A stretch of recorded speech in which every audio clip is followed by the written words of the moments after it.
All right, guys. So this week is kind of hectic. Today we are going to learn the foundations of poetry or the fundamentals.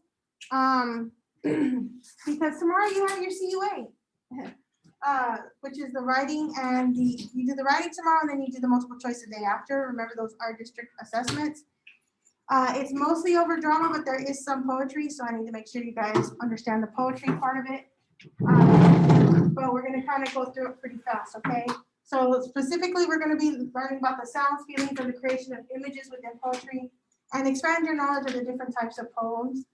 And if you have any questions about the CUA tomorrow and the day after, just let me know, okay? The writing portion is going to be a little bit different. You guys don't have to open the document anymore. It's going to you're going to type in the box, okay? So any questions on that? All right, so let's get started. Okay, the fundamentals of poetry crash course. Today is the final day of Unit 4, which is drama and poetry. Oops, my bad. I am cutting it super close, but I think that the information I give you should help you a little bit tomorrow, okay?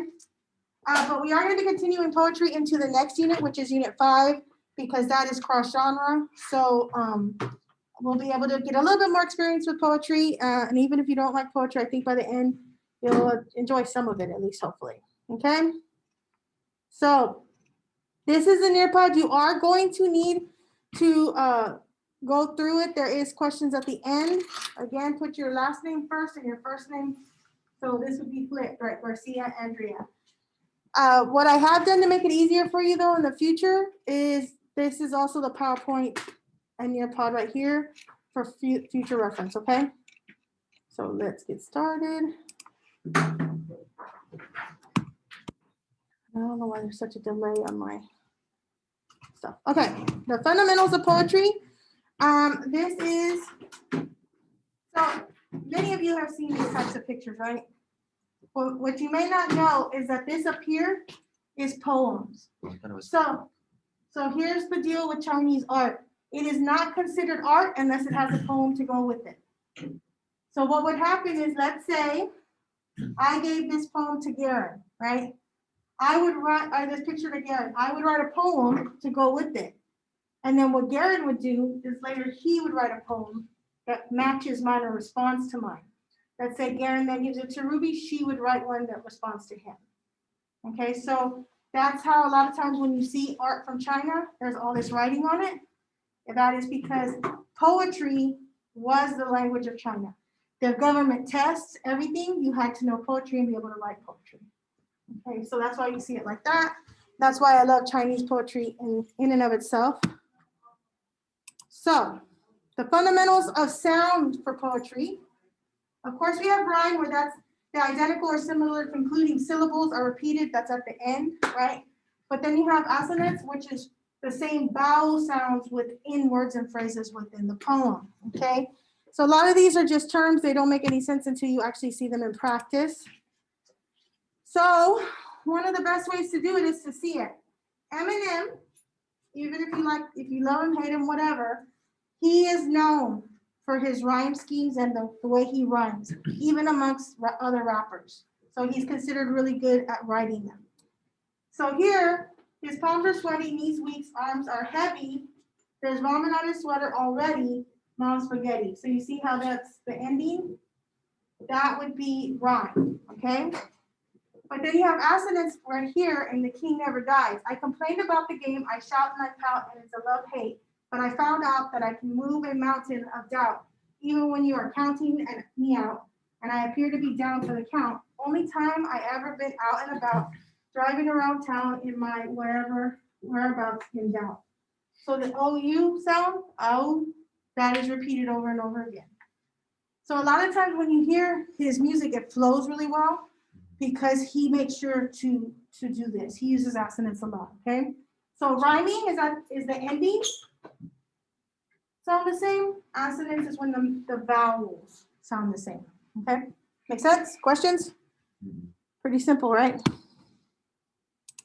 So then we have rhyme scheme, which is the patterns of sounds that are repeated at the end of the line are stanza. A stanza is a group of lines, and can often change line by line, stanza by stanza, or can continue throughout the entire poem. Rhyme schemes are denoted with letter patterns such as AABB or CD. Sometimes you'll see it ABAB. We just use letters to help us with the rhyme schemes, okay? What's up? I'll get right back to you, okay? Okay, so, and the reason we're kind of going through this pretty fast is you should have learned some of this in freshman English. So here's a rhyme scheme. This is the hour. It's an excerpt. It's not the entire poem. This is Tennessee Williams, a well-known poet. And it says, there is the hour when men who dare shake lightning from their unbound hair and cherish in their last retreat the will to bear the strength to meet. Unflinchingly and with iron heart, the steel that smites the breast apart. So you see AA, BB, CC. Make sense? Okay.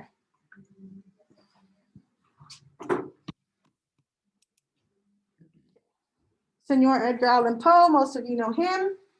This is his Annabel Lee. It's an excerpt. Again, what's an excerpt? A text. That's a part of a text. Okay. So he's really well known for his rhyme schemes. So here's Annabel Lee. This is a part of the poem. That's why it's an excerpt. It was many and many a year ago in a kingdom by the sea that a maiden there lived whom you may know by the name of Annabel Lee. And this maiden, she lived with no other thought than to love and be loved by me. So you see the rhyme scheme is A, B, and then there's C, and then B. Make sense? Okay, so if they ever ask you for the rhyme scheme, that's what you're going to say. You're going to go through and you're going to mark. He also has one that says to mother. That's another poem from him, and it's an excerpt. Because I feel that in the heavens above, the angels whispering to one another can find among their burning terms of love none so devotional as that of mother. Okay? So here you have A, and then B, B. So it's A, B, A, B. Make sense? Yes, no? Pretty simple. Rhyming is pretty simple, yes? Do all poems rhyme though? No. Okay, so now we talk about feelings. So you've learned about tone and mood before, right? When we talked about fiction. So tone is the poet's attitude or the author's attitude towards the subject matter that they're writing about. And mood is the feeling or vibe it creates in you, okay? So it's the same thing in poetry as it was in fiction. All right, so tone and mood, they are different. Okay, so here's one of my favorite Chinese authors of all time, Mr. Chao Qian. Here's an excerpt of Returning to the South. Just some backstory. He was a farmer. He was really good at poetry, became a government official, and they wouldn't let him leave government service. The emperor wouldn't let him go home, okay? So he has this phrase that he uses, and it says, I unleash my sash. That means that he's finally giving up government life and going home. So hint, he kind of missed home. When young, I'd not enjoyed the common pleasures. My nature's basic love was for the hills. Mistakenly, I fell into the worldly net and thus remained for 13 years. A bird once caged must yearn for its old forest. A fish in a pond will long to return to the lake. So now I want to head to southern lands, returning to my fields and orchards there. So what is the tone? What is his feelings about that? First of all, what's the subject matter about? What does he want to do? Go home. He wants to go home, right? How does he feel about it? What's his tone towards it? Like anxious? Yeah, he's anxious, right? He wants to go now. It's not like I want to go in the future, right? I want to go now. Because he's saying things like caged. Once a caged bird, a fish in a pond, right? So how does he feel about what he's doing now? Feels trapped, right? So that's the tone. He feels trapped. He wants to go home. He longs for home. That's his tone, right? It's a longing and a sense of just, I need to escape. What does this make you feel?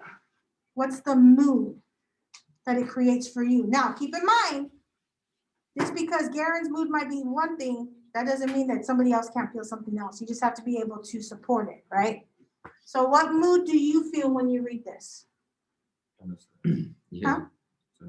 Sad, Like, right? dang, bro. It's tough. Yeah. So for example, my mood when I read this, it makes me miss home, right? It's been like almost 2 years since I've been back to Corpus to see my family, to see the ocean, right? But I'm not necessarily caged, right? I'm just kind of, I can't go anywhere right now. So I can kind of feel with him. It hasn't been as long, right? But I can, that's that sense of longing. So sometimes your tone and your mood can seem the same, but for different reasons, right? Any questions on that? Okay. And just so you know, this particular poet likes to write a lot about drinking because he liked to be drunk all the Yes, time. sir. Okay, Mr. Langston Hughes, I too. So this is actually the whole poem, okay? I too sing American. I'm the darker brother. They send me to eat in the kitchen when company comes, but I laugh and I eat well and grow strong. Tomorrow I'll be at the table when company comes. Nobody will dare say to me, eat in the kitchen then. Besides, they'll see how beautiful I am and be ashamed. I too am America. So what's his tone? It's kind of like, Is it like, it's not sarcastic, but Kind of sarcastic, Yeah. defiant, yeah. right? more like where like he's building up courage. Yeah, he's building up the courage, right? Because he is sitting in the kitchen, right? But he's saying one day. So he's also what? Confident. Hopeful, right? He's hopeful that one day it's going to change, right? What mood does this create in you? The same thing, right? Not anger, but like more like. Yeah, I thought it was supposed to be like, I too am America. Like, I thought it was supposed to be like So that. it depends on how you read it, right? Because it is kind of like, that's why I was saying defiant almost, right? Like, I too. You're trying to say I'm separate. I'm not separate, right? I'm American just like you. But you put me in the kitchen to hide me. But one day I'm not going to be hidden anymore, right? So that he's sitting there telling you, I'm not going to stand for this for long. One day it's going to change. And so the mood in you could also be kind of like almost rebellious or like gaining that courage, right? So again, based on who you are, right, it might affect you differently based on your own background. It might make you feel differently, right? So do you see how tone and mood are working? Yes, no. All right.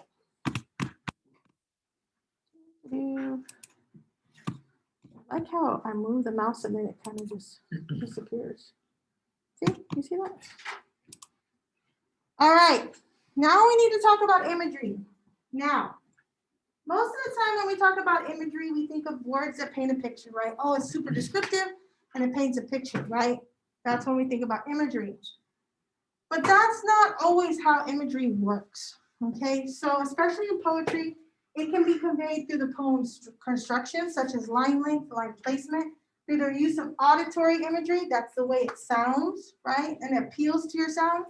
Have you ever heard like a rhyme or something and it just sounds catchy and it just, your ear catches it? That's auditory imagery, okay? But it also uses things like metaphors, similes, and allusions, figurative language, to also convey that. So we're going to look over a couple of them to see what kind of imagery you get from it, but we are still going to continue to talk about tone and mood. Okay, here's my favorite Indian poet of all time, Rabindranath, I always mess up his first name, Rabindranath Tagore, okay? I will not let you go, okay? This is an excerpt of it. It says, the carriage waits at the door. It is now midday. The autumn sun is getting more and more intense. Midday gusts waft the dust across the deserted village. An old beggar woman has spread her rags beneath the shade of the banyan tree in the tired slumber. On all sides stretches the sun-flooded night, void of speech or sound or sign of life. Only in my house there is no trace of rest or sleep. So first, what is his tone? What does he seem to be thinking about the day? It's like, meh. It's like, yeah. That's a good word for it, right? It's like a midday, right? We all had those days where it's like, ugh, bleh. Every time I go outside in the Yeah, morning, right? Whatever day. And then what mood does it create? Depends on what you use. Huh? So it's sense of presence for me. Yeah, laziness or like yeah. not depressed, but it's just like. Yeah. I feel Again, like sounds right. when I read it. Okay, what imagery is being painted here? So you Are we talking about what we imagine? Or Yeah, what do you see? a village in the middle of the desert. Yeah, right, because he's from India, right? So we know India's hot, yes? Mhm. And even just the way he describes things, it makes it feel hot, right? Like it's so hot that nobody wants to be outside, right? So my family's from Laredo, Texas. I don't know if you've ever been there in the summer. It gets super, super hot. And my grandmother used to say it's so hot, not even lizards want to be outside, right? So it's kind of that sense. It's so hot that everybody's inside, right? No, nothing's out except for the old beggar woman. And even she's looking for shade and she's so hot, she's tired, right? And then what is he talking about here when he talks about all sides of the stretched sun-flooded night, void of speech or sound or sign of life? Void means like nothing is there. So Yeah. there's no speech, sound, or sight of life. So everybody's probably just like still and being quiet. Yes. And then on all sides stretches the sun flooded night. Is it like the night will never come because it feels like it's been forever? Yeah. So have you ever think about when we switch the hours and nighttime seems to go on forever? Like daytime, it goes way into the nighttime. You're like, oh my God, it's 9 o'clock and the sun's still out, right? So, and then but he says this last 2 lines: only in my house there is no trace of rest or sleep. I'm not asleep or I'm not resting. Yeah. So unlike everybody else in the village, I'm troubled, right? I'm awake. There's silence and void of life everywhere else, but here in my home, it's not like that. Okay. So do you see how he painted a picture using his words? Okay. So that's your basic type of imagery, right? When they really describe things and you're like, I can see it, right? I can see it in my mind's eye. The thing that makes it just seem more hot is when he says midday gusts of wafted the dust across the desert. Yeah. village. The dust, it's almost It's like dry. And it's yeah, like, yeah, there's not even any moisture, right? It's not even like a humid heat, it's just a hot, like heat. And Tagore is very good about imagery, making imagery. So here's Maya Angelou. This is only an excerpt. She is very good at imagery. So this is, I know why the cage bird sings. A free bird leaps on the back of the wind and floats downstream till the current's ends and dips his wings in the orange sun's rays and dares to climb the sky. But a bird that stalks down his narrow cage can seldom see through his bars of rage. His wings are clipped and his feet are tied, so he opens his throat to sing. The cage bird sings with a fearful trill of things unknown but longed for still, and his tune is heard on the distant hill of the cage bird sings of freedom. So first of all, what is the tone? Well, how does she, first of all, what is it talking about? a bird. The bird, it's but a- what does the bird represent? It's a person that's probably People, right? It's a metaphor. It's what we call an extended metaphor, right? Because she's not necessarily talking about a bird, right? Yeah. She's talking about people, like a person. And if she's talking about a person, what tone does she have about this person's life? How are they feeling?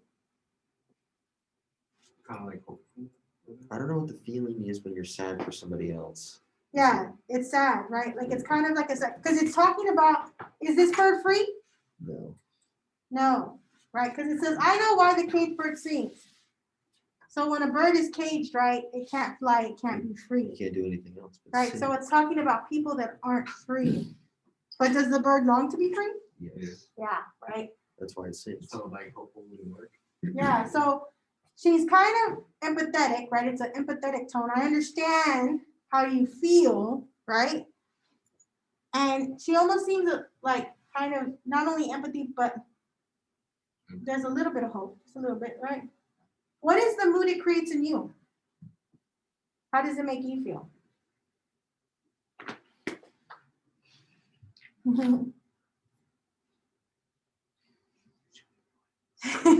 Have you all ever felt trapped? No, I love a good life. No, you live a good life. Okay, well, I don't know about y'all, but I felt trapped before, and all I wanted was just to be out and just free, right? So I can kind of understand that. So it's also like I relate to it, right? It's a relatable kind of mood. Now, what imagery is it painting? It paints a picture of a bird because that's supposed to be like that's representing of The metaphor? the Yeah. metaphor. But it's like a bird that is trapped in a cage where he can't fly because he doesn't have any wings because they were cut off. His feet are tied down, and they're called bars of rage. So I'm assuming they're quite thick. Yeah, yeah. Bars of rage. And even if he were to get out, can he fly? No, he couldn't do anything. His wings are clipped, right? So here's some backstory about Maya Angelou. She was big in civil rights movements, okay? So now when you think about that, what kind of metaphor is it then? Who is she talking about?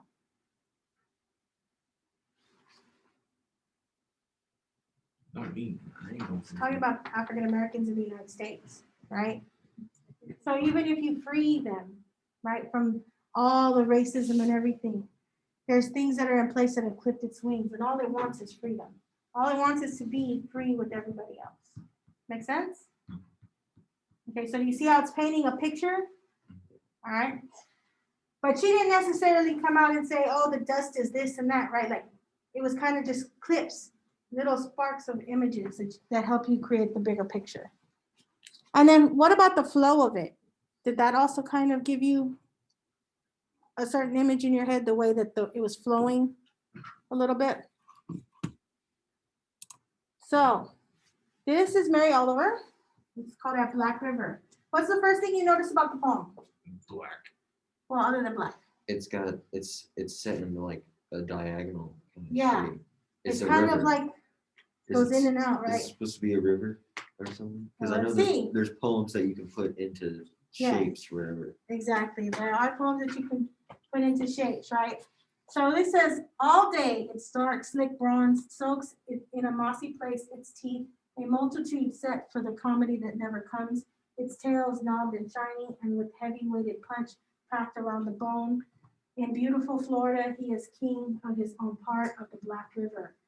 And his nape he will wake into the warm darkness to boom and thrust forward, paralyzing the swift, thin-waisted fish or the bird its frilled white gown that has dipped down from the heaven of leaves one last time to drink. So, do we know exactly what she's talking about? No, I didn't understand. So. No, right? But what sense does the actual shape of the poem give you?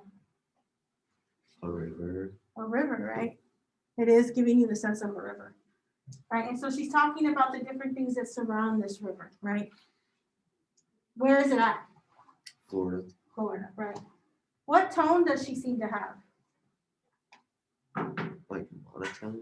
Monotone? Well, Kind that's, of reflective though, right? that could have been just because you were reading. Right, I can imagine her out at a river just reflecting on, like just letting her thoughts tumble out, right? And also, so it doesn't just give you the idea of a river, but the way that it's set, it kind of, I don't know about you, but to me, it kind of makes me think of when your ideas just start tumbling out of your head, right? And so in my mind, this is all her thoughts tumbling out of her head, because they don't necessarily connect perfectly, do they? No, so it's just all these thoughts kind of tumbling out of her head. So the line construction itself creates the image, right? And as you're reading it. And then, but she does talk about, fish and birds and things like that, but it's not as descriptive, right? But you can still see the image in your mind. Make sense? Yes. Okay. And do you see how they don't always rhyme? Yeah. Okay. Edna St. Vincent Millay. This is an excerpt. What lips my lips have, no, this is actually the full thing. What lips my lips have kissed and where and why? What lips my lips have kissed and where and why? I have forgotten, and what arms have lain under my head till morning, but the rain is full of ghosts tonight with tap inside upon the glass and listen for reply. And in my heart there stirs a quiet pain for unremembered lads that not again will turn to me at midnight with a cry. Thus in the winter stands the lonely tree, nor knows what birds have vanished one by one. It knows its boughs more silent than before. I cannot say what loves have come and gone. I only know that summer sang in me a little while, that in me sings no more. So what images do you get?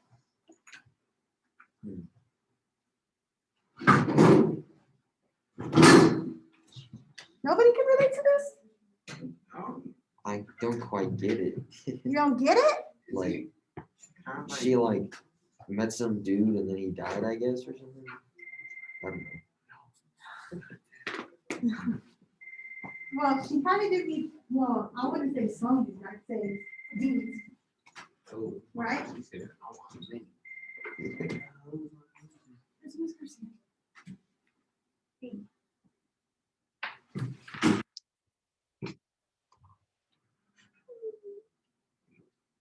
Yeah, I can take them. I don't know that name.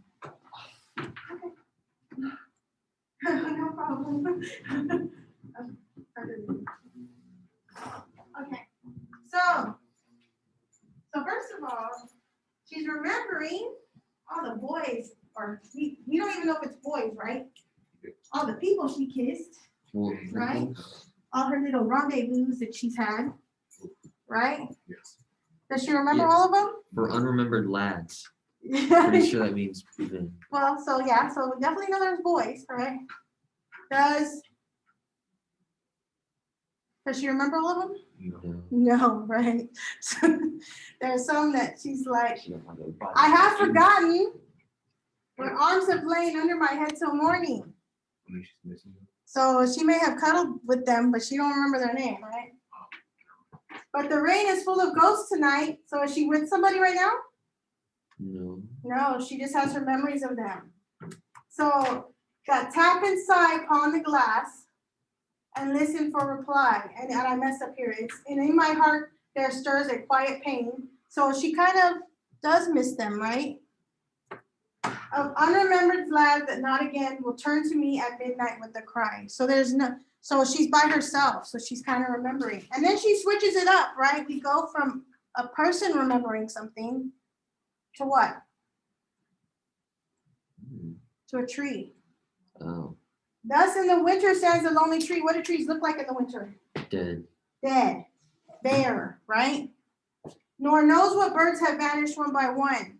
So because in winter, do birds stay? No, they leave, right? So this tree's just standing there bare with nobody, nothing, right? Yet it knows its boughs more silent than before. So even though it may not remember every single bird, it knows that there used to be life within the tree and now there's not. Okay, I cannot say what loves have come and gone, so she can't remember all of them. She knows some have come and some have gone. I only know that summer sang in me a little while, that sings in me no more. So summer is bright. We think of it as fun, Is that her youth? Yeah, the time of youth, right? And so she's saying, I used to have love, but it's not here anymore. Okay. So these are the different images, right? So this is a metaphor down here, right? Because she's not necessarily talking about a tree. That tree is supposed to represent a person who has been loved before and is now not being loved anymore. And then up here you do have a woman who's kind of reflecting, right? Is it a happy tone? No, it's kind of a reminiscent tone, right? She misses love. What kind of tone, what mood does it create in you? I mean, y'all are relatively young. I don't know how many loves y'all have had in your life, but what does it create in you? Right? Because Garcia's kind of old. She's been through some people, so I can feel it, right? Like I'm like, oh, I know what that's like. Okay, but if you haven't really felt it, it kind of may not connect with you as much, right? But if you're older, like Miss Garcia, right? Some 42 years, right? Single person over here.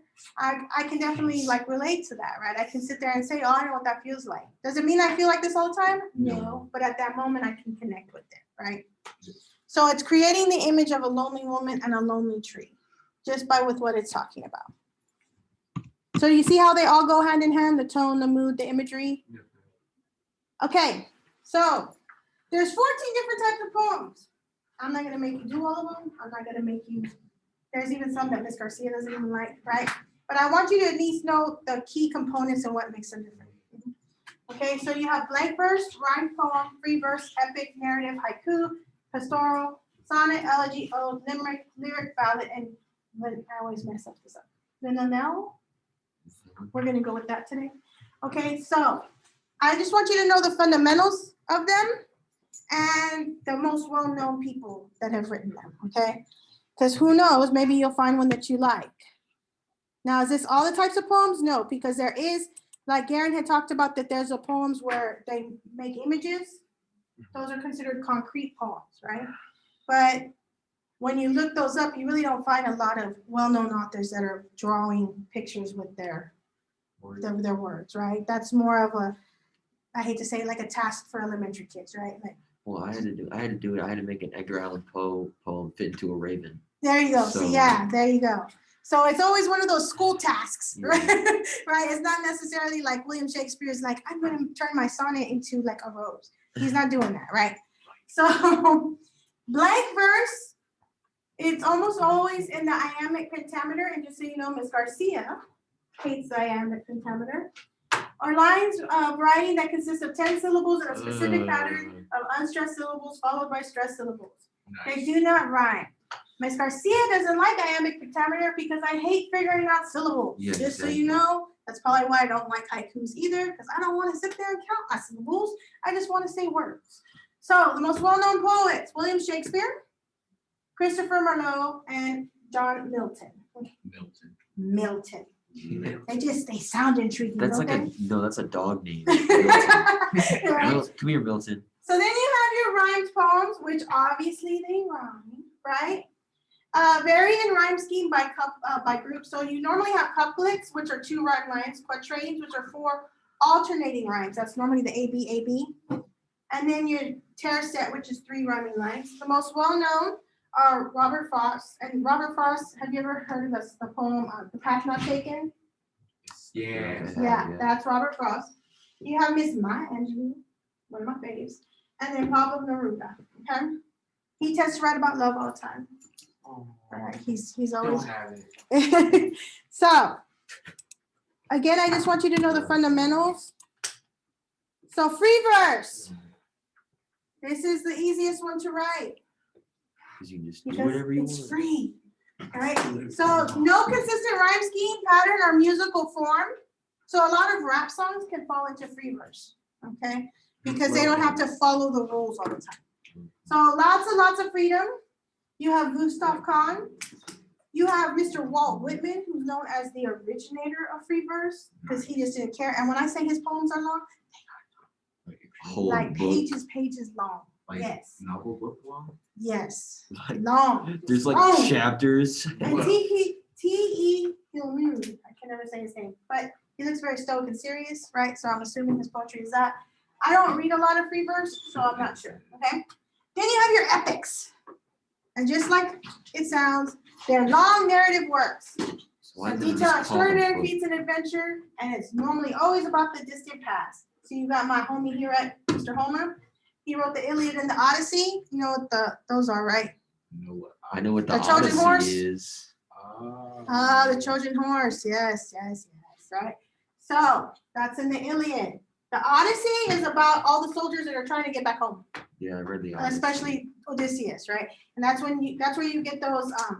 Have you ever seen the cartoons where there's the sailors and then there's a little island and there's a mermaid singing at him? They're trying to lure them in. The The sirens. sirens. That's where you get sirens from. Okay. Then you have Mr. Ezra Pounds, the cantos, and then this is Valmiki. He wrote the Ramayana, which is one of the major texts in India, and it tells the story of their gods, the Hindu gods. Okay. Oh. And he is, I mean, if you go to India, just say this, and then people will be like, oh, yeah. Like everybody in India knows this too, okay? But there's actually no true picture of him, so that's the closest you're gonna get to what he looked like. So. There's an Arab cousin. So, then you have narrative. It's similar to an epic, and like its name implies, it tells a story. You got my man Joffrey. John Free Chaucer right here. I don't know if you look in the back, you see where there's a coat of arms. Yeah. That's the Canterbury Tales, which is what Mr. Chaucer wrote. And it's very crude and very funny, just so you know. Okay. Then you have Mr. Henry Wadsworth Longfellow and Mr. Samuel Taylor Coleridge. Okay. So those are just, they're kind of like epics, but they don't necessarily have to be about like some great feat, right? So like the Canterbury Tales is a group of short stories about different villagers that are on a pilgrimage. Okay. Then you have your haikus. It's from Japan. That's the main characteristic. But it tends to explore nature, and this is definitely one that relies on syllables. So you have line 1 has 5 syllables, line 2, 7 syllables, and then line 3, 5 syllables. Ms. Garcia has written haikus in the past because teachers made her, but again, I don't like counting syllables, so I will never make you write a haiku, ever. Nor will I ever make you write like a Shakespearean sonnet. I just think back to that episode of Avatar where he chucked Sokka out because he used one too many syllables. Yeah, exactly. Right? And I am still one of those people that if you ask me to do syllables, I do the clapping, like I'm a little kid. Miss Norman used to make us write it, and if you didn't clap while you were writing it, she would throw your whole phone. Yeah, I'm very much a clapper. Like, yeah, well, okay, 2 syllables. Like, yeah. Oh, okay. So- I can figure that out without Yeah. clapping because it's a. It's just an two-syllable word. automatic thing. Just like when you ask me to spell something, I will say the word, I'll spell it, and then I'll repeat the word like I'm in a spelling bee. It's just one of my quirks. Okay, so well-known poets, and if I butcher these names, I apologize. Matsubasho, Natsume Soseki, and Nakamura Kusato. There are well-known poets that do haikus that like in English and stuff, but they've only done them like once or twice. Okay, so they're not as well known as I thought you these were going others. to talk about all the well-known poems that like there has no author. So yeah, and there's a lot of them that we don't know who they are. Then you have the pastoral. This is concerned with, I want you to think pasture. You know what a pasture is? Like a field. Think of it that way. Because it's concerned with the natural world, rural life, and landscapes. Goes as far back as ancient Greece and Rome to present day. So you have Hesiod, see again, no real picture of him, just drawings. Virgil, and then Gary Snyder. He kind of doesn't fit with these ancient ones, but you know, it is what it is. Then you have the sonnet, and I will never, ever, ever make you write a sonnet. So last year when you guys got thrown onto Ingenuity, 10th graders were required to write a Shakespearean sonnet. And that was cool. Glad I was a freshman. So it always has 14 lines. There's the, I can never say this, Petrarchan sonnet. And so it has an octave, which is the A, B, B, A, A, B, B, A. So that's 4 lines, and a set, which is C, D, E, C, D, E, or C, D, C, C, D, C. Now you know what that means. Whenever you see that, you know those are rhyme schemes, okay? Then you have your Shakespearean sonnet, which is 3 quatrains. That's the rhyme scheme it follows, and 1 couplet. Normally, but not always, they're about love, right? So they're always lamenting about love, okay? So obviously, the 2 famous ones are Francesco Petrarch and William Shakespeare. And then you also have Elizabeth Barrett Browning. Right, she just looks like she wants to talk about love, right? So, yes. She eyeing you up at the bar. Okay, then you have your elegy. Okay, think of these almost as eulogies. You know what eulogies are? It's what they say about you when you die. Because elegies are concerned with death and loss, explores mourning, loss, reflection, redemption, and consolation. You have your Lord Tennyson here, your Christina Rossetti, and your Douglas Duns. It's always about some sort of loss, okay? But there's not a specific rhyme scheme or anything that it has to follow. It falls in this if it kind of concerns that, okay? You will also notice that some poems can technically fall into different ones, okay? And they have different rhyme schemes. Then you have your ode, which is a tribute. It's very similar to an elegy, but does not have to be sad. So these tend to be little like the ones where it's dedicated to a person. Oh, so and so, you're so fair and you're beautiful and I love you and the world revolves around you. That's an ode, right? So you got your John Keats, Williams Wordsworth, and Alan Tate. Okay. So sometimes it can be to a country like, oh, America, you're so amazing. You know, to the Star Spangled Banner, blah, blah, blah, blah, blah, right? Dude, Those are that odes. road, the Star Spangled Yeah. Banner. So those are considered odes. Anytime you're wanting to do a tribute to somebody, right? Guys, hint, that's a good way to find a girl, to make them seem like you like them. You You think write I'm an gonna- ode to them. I'm not gonna be a I simp. don't like no Simp. Ode to your beauty. Okay, so then you have a limerick. Okay, I like limericks, just so you know. They are 5-line poems with 1 stanza. So there's 6 lines. So it's short, pithy, and descriptive subject matter, often comedic, trivial, and crude, which is what Miss Garcia likes. Okay, do you know what crude means? Like inappropriate and swearing. Yeah, like inappropriate, like kind of, it's funny, but it's almost like, right? So Edward Lear, Dixon Lanier Merritt, and Mr. Sir Mark Twain, okay? They're real catchy when you're saying it, and they normally are picking fun at somebody, right?